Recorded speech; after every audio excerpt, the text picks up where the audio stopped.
Welcome back to HPL. We got our first matchup coming up for you here tonight. Purple versus Neiera. And again, a matchup of two players that are 2-0 here in HPL. So this one's going to be a good one to start the day off with. Yeah, really interesting to see how their styles line up well. You know, we talked a little bit about how Neiera, very decisive with his control strategies, loves to kill a ton of minions moving forward in these games. And Purple, he's been killing a lot of minions too, but he's been trying to push the action a little bit more and really get things done. So how these guys tackle how they're moving forward to each other in this matchup, I mean, it's anyone's guess. Yeah, you see that a lot. Purple has a lot of in-game in his mind when he's killing minions. He's just trying to get one to stick and kill you from there. And you see Neiera just trying to elongate the game as long as possible by killing his minion. Here we go, game one, Neiera versus Purple. Yeah, wow, Neiera, this is very similar to the strategy that we saw him play versus Era too. We saw him play that Mind Blast Prophet Velen deck because Era was playing these very long game dedicated control decks, and look what he's queued up right here. That's an Alexstrasza and a Mind Blast in this opening hand. I expect it to be very similar to what we saw. Yeah, in his interview, he actually said that he wanted to bring a lot of innovative and cool, he literally used the word cool decks to HPL, and you can see that he's doing it right away. Meanwhile, Purple's actually queued up a Paladin deck too,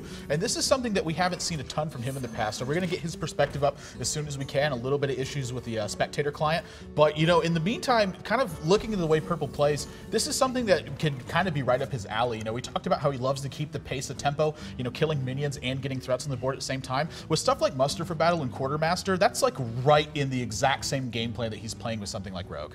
Oh, we see a Kel'Thuzad in his deck too. This is a kind of a nod to a little bit of an older Paladin control deck that we saw popular a few months ago. Yeah, so, sort of the reason I'm seeing this be in here is that he expects this matchup with Neiera to go very long, and as a result of that, he sees himself in positions where Kel'Thuzad can absolutely swing all of the tempo and card advantage back in his favor with that 8-drop. Yeah, this has to be a reaction to the match between Era and Neiera that we had last week. That was by far the longest match we've ever called here on HPL. I think they had something like 50 to 60 minion kills between the two of them during that match, and Purple has come prepared for that. Yeah, Harrison Jones in Neirea's hand, though, you know, he's got that True Silver Champion in check. The Power Word Shield's making sure that this Northshire Cleric doesn't die to True Silver Champion straight away. Good stuff by him. He's got Acolyte of Pain now.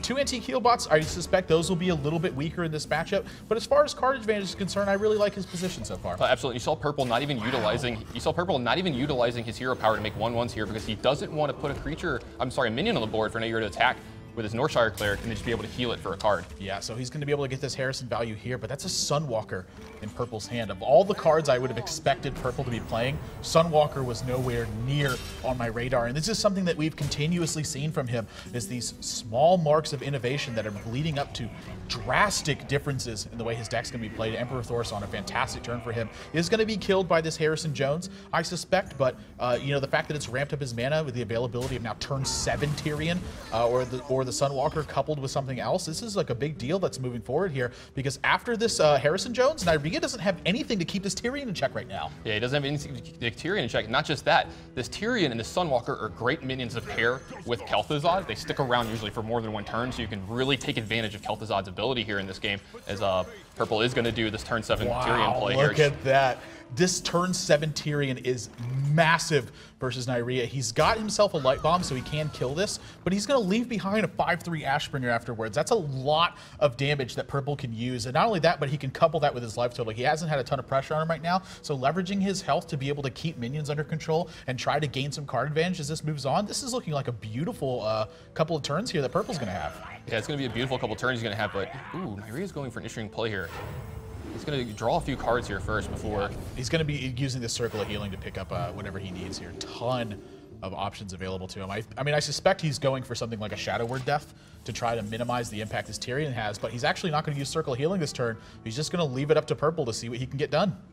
Yeah, this is an interesting playline from Neiera. I'm sure he has, you know, an idea of what he wants to do with this. His decks are always so crazy. His priest decks always have very strange plans in them, so we're going to have to see how this unfolds for him. Purple's got such a good turn in front of him. He can use Equality, run into this Death Lord, get a minion off of that, and then play Kel'Thuzad and get the Tyrion back and get the other Ashbringer. This is potentially a massive swing in what's happening.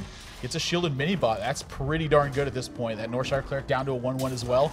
And now look at this board position. How on earth does Neiera deal with this moving forward. I mean, I guess he's got Auchenai in double circle of healing, but that's a lot of cards to be using to maybe not accomplish a whole lot, considering that Purple has not invested too much into this board position. Yeah, Shadow Word Death picked up is actually going to help out quite a little bit, but as you said, this is a huge board position from Purple here. Neiera is definitely on the back foot here early, and like we said, coming in Purple with resilient threats, going to try to push through these control strategies that Neiera has, and you're just going to see him continuously do this in every game against him in this match. Yeah, it's sort of when you think of resilient threats, something that you may think about is stuff like a Haunted Creeper or Piloted Shredder coming in, but he's really taken that to the next level and kind of gone with the Sunwalker and Kel'Thuzad to make sure that these minions stick around. Love this choice from him.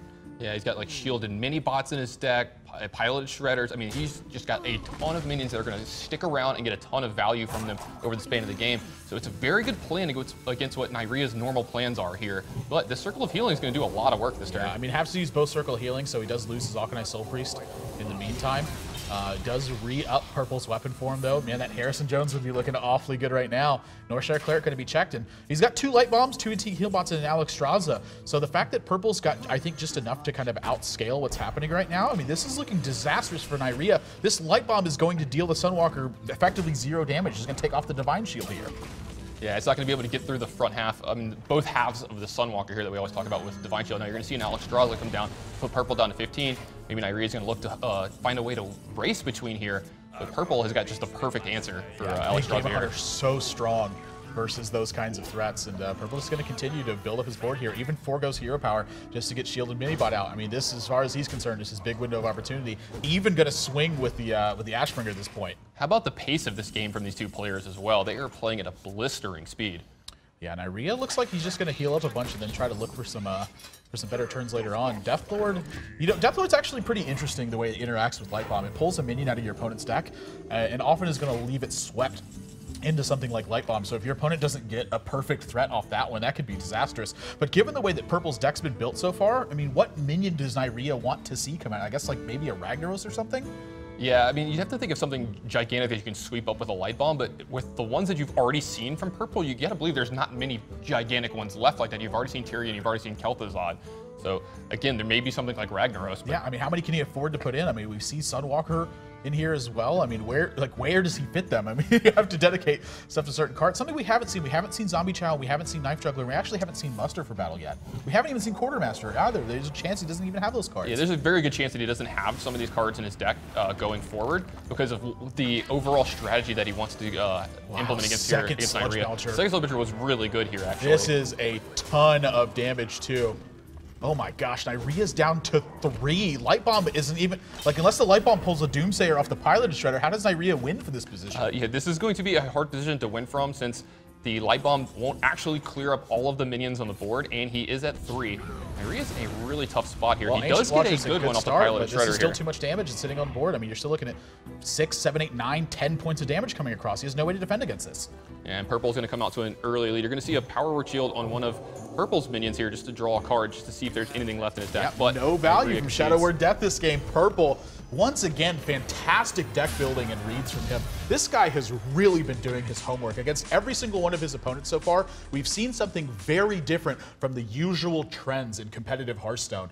And that's the sort of thing you're going to see when players can prepare for specific opponents and then are not shackled in any way that they choose to build their decks. They can make adjustments between games. They can play whatever they want at any time. They don't have to queue up 3 decks and then hope that they queued up the right 3 decks in this format. It's just purely who builds better and then who plays better. Yeah, you hit it right on the head there. He had Kel'Thuzad and Sunwalker in his deck. Cards that, you know, you don't see a lot of in competitive play in Hearthstone right now, but the more you think about it, going into this match with the keys that we talked about, it's exactly what Purple wanted to do to be able to win this match and win this game over Neirea. Yeah, I mean, Neirea, very prominent Priest player. It's actually one of his best win rates historically. If you go look at the way that his breakdown works, which you can do, you can head over to pvplive.net, see Neirea's full competitive history, as well as Purple's full competitive histories, stats breakdowns, everything you need to know about how they play professional Hearthstone. I mean, again, the fact that he's played a ton of Priests, I think that greatly influenced the decisions that Purple has made so far. Yeah, it's greatly influenced Purple's decision, and they've been great so far and really, really good guys. When we come back, we're going to have the second game between Purple and Neirea. Purple out to a quick 1-0 lead. You're watching Hearthstone on PvP Live.